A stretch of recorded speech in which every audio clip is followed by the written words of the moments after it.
if only we can take care of it, planet Earth is going to be a wonderful, suitable, incredible, awesome home for us and endless number of generations in the future and all these other species. But as a mindful species, we do have to do a better job of taking care of it. And there's a lot in nature itself. It's a great teacher. As you heard, my name's Tom Barron. I'm T.A. Barron on my books. Some of you might have seen some of those. My Merlin saga is probably the best known of the books. Have any of you read my Merlin saga? Any of you? Nobody's run across it yet? Well, I'm inviting you to check it out, and I hope you'll feel like it. Let me just give you a quick synopsis. I'll also tell you one other thing. When I leave Omaha on Friday morning after my talk tomorrow night, I'm heading to California, to the Disney studio, where I'm going to be there for 2 weeks with people who are making a film about the Merlin saga books. And there's going to be, I can't name any names, but there's going to be some people who had experiences with other movies like The Lord of the Rings involved in the project. So I've got high hopes. But all this starts with a story, right? And it all starts with a story that you feel is compelling and exciting. And that's really, if a movie is great, it's because the core story and the characters in the middle are people you care about, right? And the same with a book. And for me, in the world of books, no story has ever really gripped me more than that story about Merlin, because I realized after several years of writing stories, especially for bright young people like you guys, that the wizard Merlin was my favorite character of all the characters in that entire realm of Arthurian lore. I loved the wizard Merlin so much. But he was centuries old. You think about Merlin, he's so old he has a beard that touches the floor, right? And he has that wonderful staff and probably an owl under his cap or on his shoulder and that twinkle in his eye. He also knows how to live backwards in time. He can instantly change you into a hawk or a fish or any creature he wants. If he doesn't like you, you become an ant. How does this fellow get so wise? That was the question that was on my mind. How did he get so powerful? Have you guys heard the story, I bet you have, of the sword and the stone? Where King Arthur pulls that sword out of the stone? Well, who was it who put the sword in the stone for Arthur to do that? Merlin. It was Merlin. And who was it who really became the real mentor to all of those people around the round table in King Arthur? Merlin. It was. And you've already won 2 free tickets tomorrow night. This is the thing though. Nobody had told the story about Merlin when he was not hundreds of years old and also wise and so powerful. I was interested in what was Merlin like when he was the same age as you now. Where did he come from? How did he get started? What was it that happened to him that made it possible for him to become the greatest wizard of all times? In the world of stories, Merlin was the first wizard. He's the wizard that all the other wizards we know and love were modeled after. Gandalf, Dumbledore, wizards like that, they are the Merlin character in their stories. But the original wizard Merlin, nobody had told the story of where he came from. And by the way, one more thing. How come, after all these centuries of telling stories about Merlin, we've been telling stories about him for 1,500 years, how come nobody had heard that story about his youth? Was there something that was so terrible that happened? So awful, so scary, or so mysterious that it was bottled up and kept secret for all of those centuries. And only now you get to find out what really happened. I'll tell you what happened at the very beginning. This is page 1 of the Merlin saga. Okay, page 1 of the 5 books in the Merlin saga. On that page, when it opens, you don't have a wizard.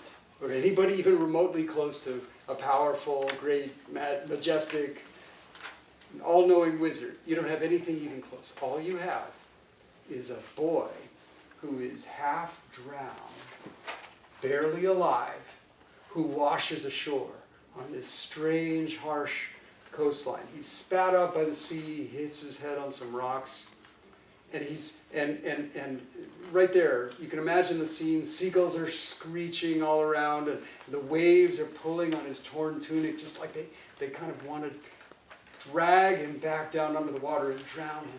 And with all of his strength, he crawls a little bit higher out of the waves.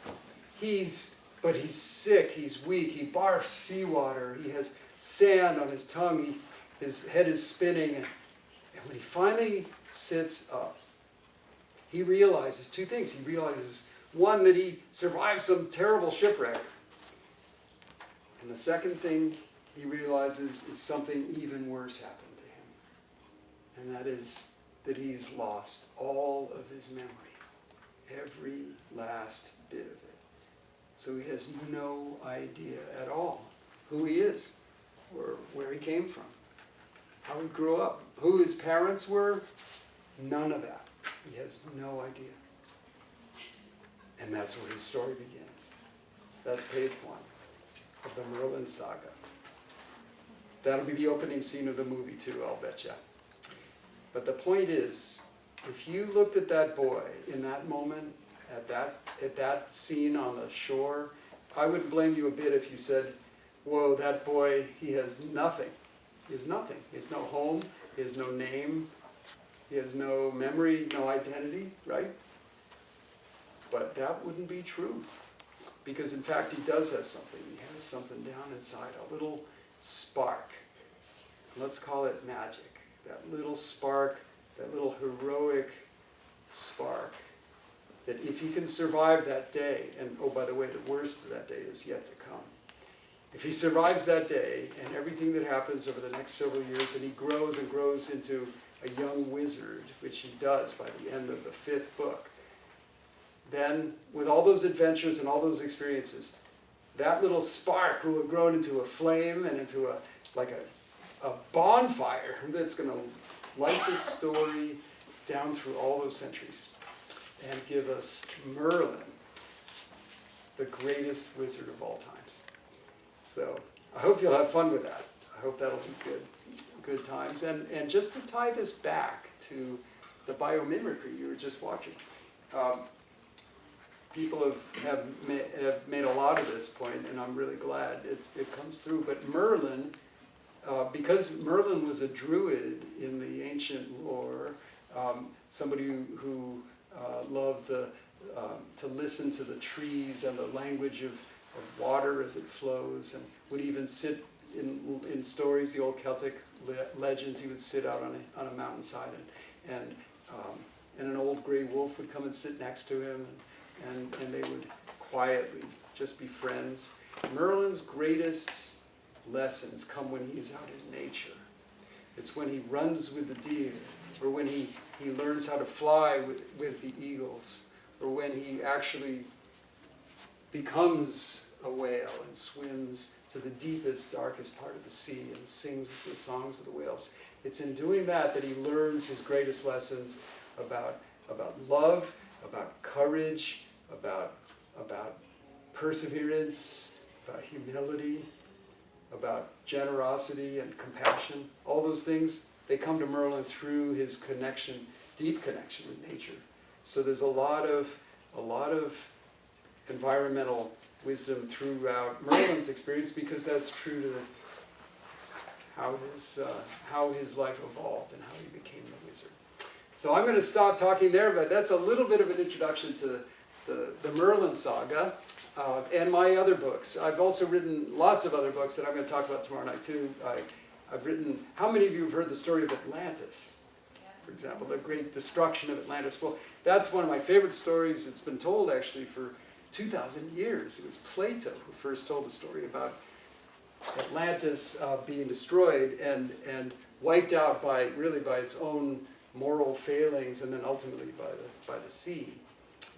But actually, I realized a while ago, after I had finished the Merlin books, I love that story about Atlantis, and its destruction is it's one of the great tragedies of all stories. Lost civilization of Atlantis. Everyone around the world knows that phrase.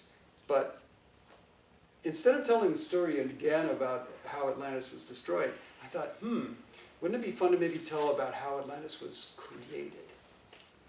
What's the beginning of Atlantis? How did it become this wonderful, magical, amazing place? And who were the young heroes, the girl and the boy, who were in that story, who really actually made it happen?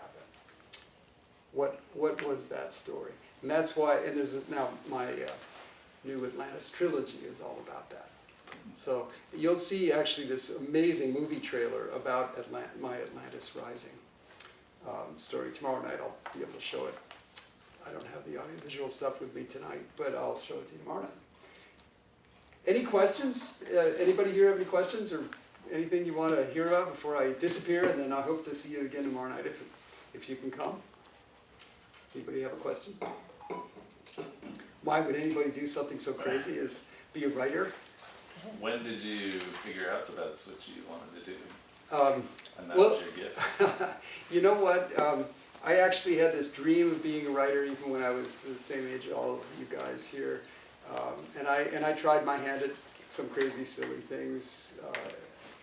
But I even published my own little magazine when I was in 6th and 7th grades. And almost got expelled from school for one of the articles that I wrote, which was a secret expose about imagining what really goes on behind the locked doors of the teacher's lounge. Oh, no. Became very popular, especially the teachers really wanted to find out.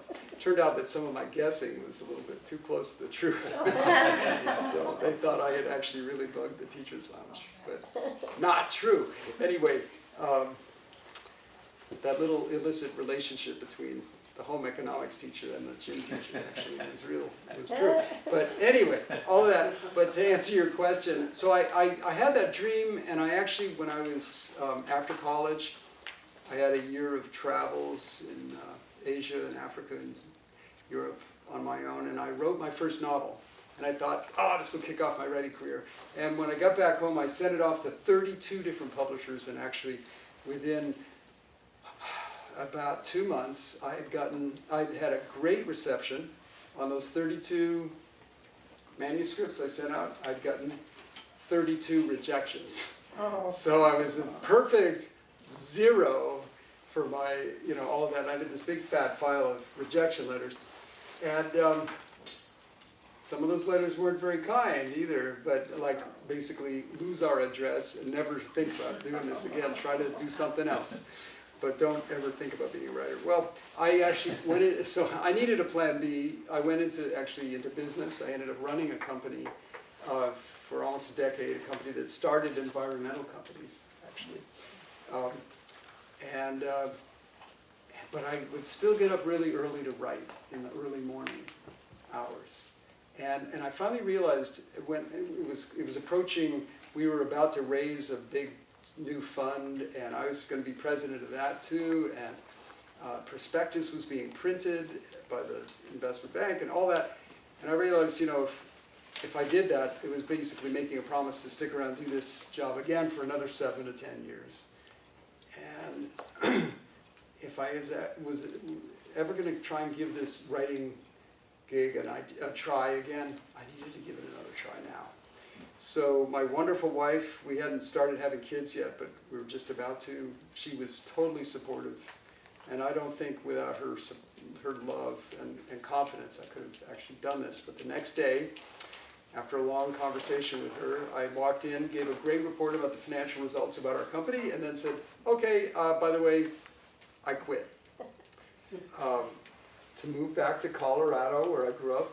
The company was in New York City. And to see if I can actually write a book that somebody might want to read someday. And that, they really thought it was crazy, you can imagine. All the warm fuzzies, no, not. They really thought it was nuts. But that decision to quit and try to see if I could write something, for which I had no evidence I could actually do, mind you,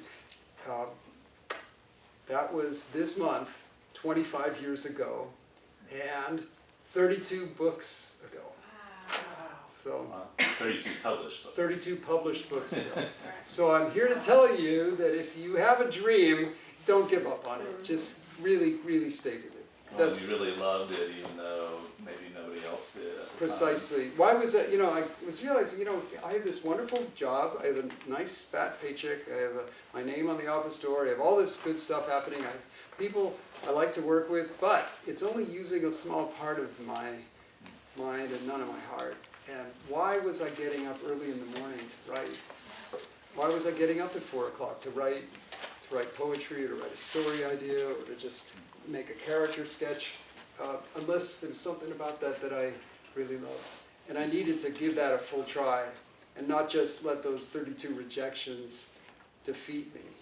If I tried again and failed totally, it would have felt better than never trying at all. Because at least then I'd know, okay, I really wasn't cut out for that. And I'd also be living in Colorado, which was a better place to raise a family. So, there was a question over here. Somebody had a question. Yes? How old was Merlin when he washed up on the shore? He was 12. How old are you? 12. Just watch where you step. Third. Amazing things could happen right away. You never know. I have a couple of these things. If you guys want, I actually have a couple of my publisher's brochure, and I'm happy to give them to you if you want. Anybody interested in this thing? Gives you a little guide to the books. So, if you're not interested, it's okay. I'll save the paper. Anyway, this gives you a little bit of a, you're so welcome. Here you go. This gives you a guide to the, here. You can take care of the back row there. You guys are the peanut gallery. Here you go. And can I say one more thing before I scoot? I think it's super important to have really strong girl characters as well as boys in my books, and you will find them, because it's half the world, for heaven's sakes. And it's also because I'm a dad of 5 kids, 3 amazing, wonderful boys, and 2 amazing, wonderful girls. And I want them to be able to see themselves in all these stories too. So, if you look on the back cover, could I just borrow yours for a second? If you look on the back side of this thing, you see this line of books right here in the middle that just kind of looking like it's rising uphill. That's the Merlin Saga books. That first one with the blue cover is the one that has on page 1 the story that I was describing to you about that boy who washes ashore. So I hope you'll enjoy the books, whether or not you can come tomorrow night. I hope you can, though, because we're going to have some fun. Thanks for inviting me to join you tonight. Thank you.